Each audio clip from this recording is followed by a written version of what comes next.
मोदक घातले.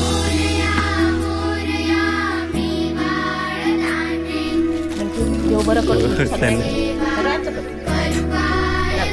देव बरं करू सगळ्यांचं. मंगळवार पण आहे तर आपण बाप्पाला पाहूया सगळ्यांना.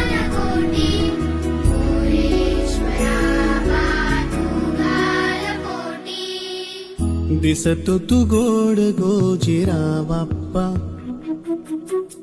माझ्या संग खेळी माझा देव बाप्पा, चरणी तुझ्या मी दंग रे बाप्पा, घेऊन सुखाची लाट ये. मी आतापर्यंत आहे ना हा गणपती तन्मयच्या स्टोरीला बघायचो, कारण तो या गावचा आहे. बोलायचं ना काय भारी गणपती, असं असं बघून ना तर बोलायची स्टोरी तर कधीतरी जाऊया आपल्याला. असं दिवस आलो आणि अशी बाहेरूनच मूर्ती बघितली ना एक नंबर वाटला. म्हणजे असं प्रसन्न होतं ना, आजचा दिवस सार्थक गेला असं.